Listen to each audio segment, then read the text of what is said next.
It seems a new era in e-mountain bikes is very much upon us. Fresh new motors, and one in particular, the new one from Bosch. Now, one bike that uses that motor is the new Moterra, and Cannondale say that that bike is livelier and punchier than ever before. I'm just wondering how lively an e-mountain bike can be. Well, today then, I'm hoping to find out just that. I'm joined by a rider who, if you don't already know, has pretty much done it all.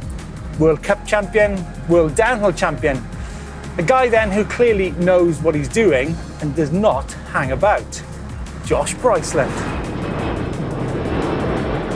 But today I've heard that Josh is here in Freiburg in the Black Forest riding the all-new Moterra e-mountain bike, which I guess is partly the reason why Cannondale have invited us here to the bottom left corner of Germany on the border between France and Switzerland to see Josh Bryceland hit the button.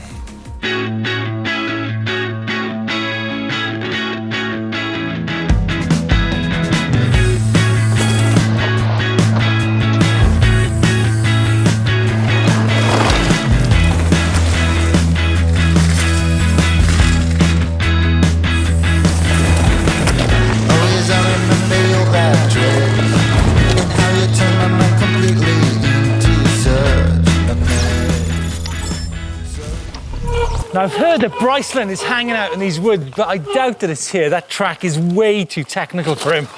Hold on, there's his bike. Oh, gee. Giving it the leg. You right? Yeah, man, you. I heard you've gone feral, but that's a bit different. Hey, come on, I'm not on a World Cup team anymore. You got to do what you got to do. Yeah, he's good grip here, isn't there? Well, for a man of your size, mate. Good job I got you from my side, innit? Wow, I don't get to meet many ambassadors, but I guess that's what you are now, right? I reckon, that must be. Fun ambassador, mate. Okay. Now, don't be funny, but that on the front of your bike looks suspiciously like a downhill fork. I haven't seen you on one of them many times in the last 3 years. No, it is few and far between these days. I get on a rig with some triple clamps, but I think trying to keep up with you, e-bike expert, I'm going to need it, get me out of trouble, aren't I? King size talk.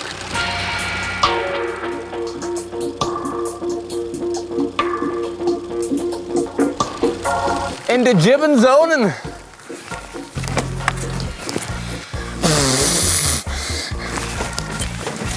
Oh, buzz, here we are. We're all right to tyre 5. I had one of them on a normal bike. So do that. You gotta like pedal through it to keep a boost. Pretty mad.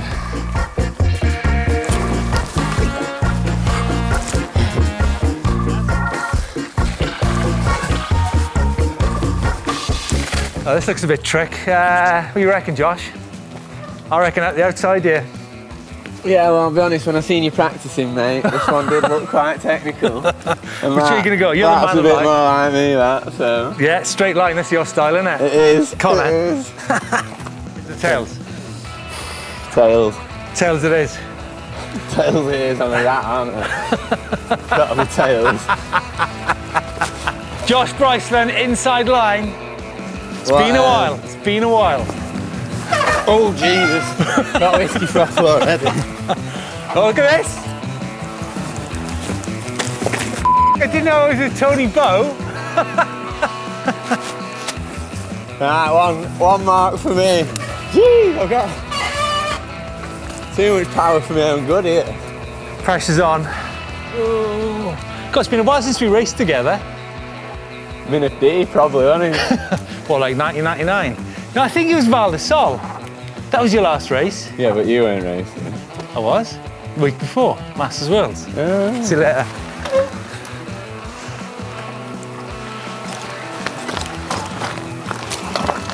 Think you'll find that's clean? Go. Can't argue with that, can you? Right, I'm in.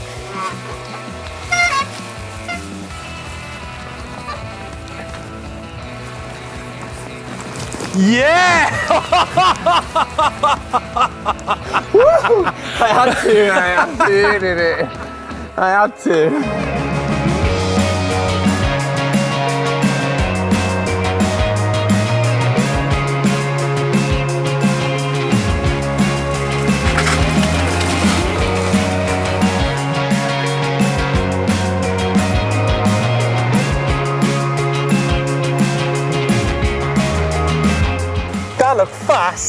controlled, and bloody flat out. Are you making me blush, Steve? No, it took a few though. It's like the speed is so different to what I'd hit that jump way slower on my habit. Yeah. And like pop style and just feel. Yeah. But on these, you've got to carry that momentum to get them to behave a bit more. It's like. That looked World Cup pace to me. It was fast, right, Josh? Right? Yeah. Josh 2? Josh 1 or Josh 2? Sorry, it looked fast. Downhill tyres, triple clamps. It's got a good feel, that bike.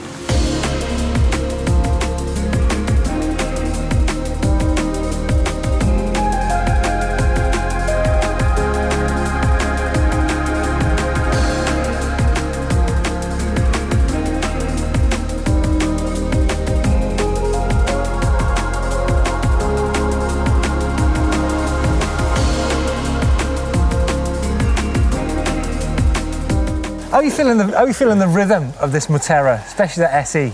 Rhythm. Loving it. Rhythm, mate. It's got the rhythm for sure. And how's it? You seem to be pretty comfortable in the jumps there. Yeah, it's more like jumping a crosser. Honestly, I keep comparing it to the crosser, but the weight is just like stable. Yeah. Do a little bit of a dance. My whips are nowhere near as sideways as a mountain bike, but you can sort of hang off it and it's planted. But with timing, I mean, listen, you've been on the bike now for like half a day. After 6 months, that's going to change, right? Yeah, I reckon.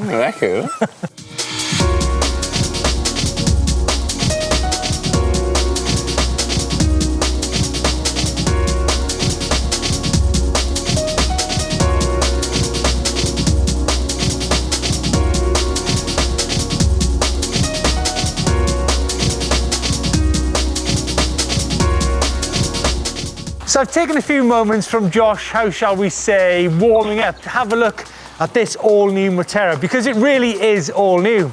It's been a long time since they've launched their first bike, which was 130mm or 160mm in the long travel version. It really was a fun, lively bike to ride. Then, of course, last year they came up with a new Moterra Neo. Not that there's much wrong with the current Moterra, the geometry is bang up to date.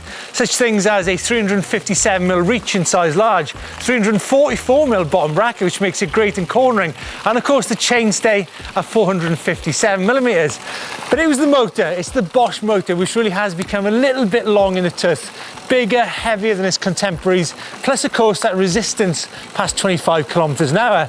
It's a motor that's been around for a lot of years. This new bike though is different in so many ways, no more so than in the travel, the geometry and the materials, and of course that Bosch 4th generation motor, and in such things as the component hints that this bike really is up for anything. Now the Moterra comes in 4 different models, starting off with the 1, 2 and 3, 160mm travel front and rear, as you can see with a single crown fork here, carbon fibre front triangle and an alloy swinging arm. Don't forget the SE edition I'm riding today. It comes with a 180mm boxer up front just for keeping it extremely burly. And yeah, same as 160 rear. But that ain't a stock bike, Bryceland. No, I put a few of my own parts on to make it feel at home, didn't I? Now, quickly looking at the componentry, the stock version of Bryceland's bike actually comes with Maxxis Assegai tyres on that SE version, and of course with SRAM Eagle 11 to 50 tooth cassette on the back. Like I said, this bike really does have some big intentions when it comes to componentry. The Moterra 1, 2 and 3 comes with a Maxxis Minion DHF up front and a Minion DHR on the rear. The 1, 2, 3 and also come with Magura brakes, whereas the SE comes with a SRAM code. 220mm rotors up front and a 200mm on the rear. We'll talk about that a little bit later on. In terms of the dropper post, Cannondale have their own download dropper on the 1, 2 and the SE at either 100mm, 120mm or 150mm depending on the size. Geometry, of course, is vitally important, especially for the likes of Bryceland, who are charging at insane speeds. Now, what Cannondale have tried to do with the Moterra is get a good balance between the front centre and the rear centre of the bike, which Cannondale say there's good climbing and descending on the bike and great stability at high speeds. Now, part of this stability comes from the fact that Cannondale have lengthened this Moterra this year. It's up from 1215mm up to 1247, which means it's going to be really stable at high speeds. Remember as well that that chainstay is now 450, which is fractionally shorter than what it was last year. But it's not just about the geometry, it's about the sizing as well. There's a great range here for everybody, from small up to extra large, and the reach numbers are 430 for the small to 495 for the extra large. Now in terms of power output, it's still 75 Newton meters, but a big change is actually that large chainring, which is going to affect its performance, especially in muddy conditions. In terms of batteries, there's two batteries, depending on what model you go for, but the 1, the 2 and the SE come with a 625 watt-hour battery, which is going to mean a huge range for this Cannondale E-mountain bike. So how does the motor feel then? Well, Cannondale say it's a much punchier motor with a much more natural feel to it. Now, the eagle-eyed amongst you might have noticed that larger diameter 220mm disc on this bike, right, Josh? You could eat your dinner off that, couldn't you, Jonah? Anyhow, back to the disc. Now, this disc has been made by Magura in collaboration with Cannondale, correct? Correct. Now, this takes on more heat and it also dissipates more heat, which Cannondale say means all-round better braking performance on the bike. It's got an aluminium inner disc to it and, of course, a steel outer. Looking at the displays and switches on the Moterra bikes, the 2, the 3 and the SE models come with integrated switch and display Purion system located on the left-hand side of the handlebar. However, the top of the range 1 model comes with a kiosk. Now the kiosk is super neat and it's located in the center of the handlebar with the switch, the assist button on the left-hand side. Now, I'm just going to show you how it goes from Eco up to Tour E-MTB and into turbo mode. So now in Eco mode, up into Tour, into E-MTB, and then into Boost. You can see how neat and easy to read the speedo, the time, and the battery range is on this system. Oh, I forgot to mention, there's actually an integral light on this bike, which has got a really neat little switch button on the right-hand side there.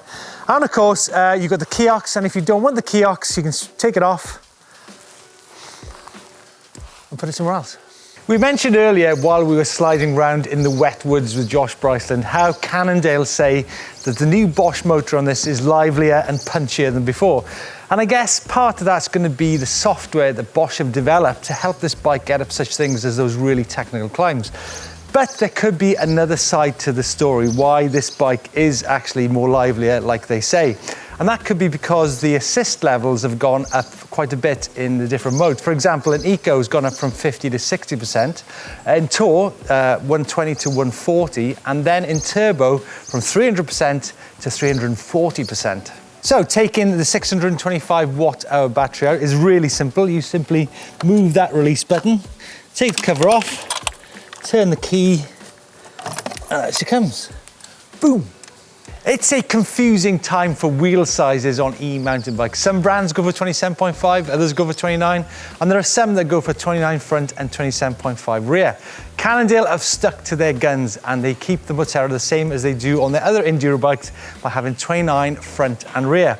The rims on this bike are Stan's alloy, which is a really nice touch. When it comes to the weight on this bike, now obviously that's going to be affected both by the battery and of course the fact that this new Bosch motor is made out of magnesium and comes in at 2.9 kilograms.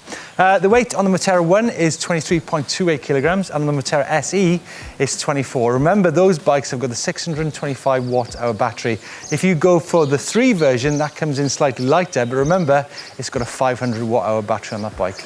So the Moterra and Josh Bryceland, the next in line of Cannondale bikes and riders. And there have been many over the years, the likes of Carlen, the most successful World Cup downhill racer ever, Missy Jove, Brian Lope, Cedric Gracia, and of course all those innovative products such as Headshock, Hologram, Lefty, and the Fulcrum.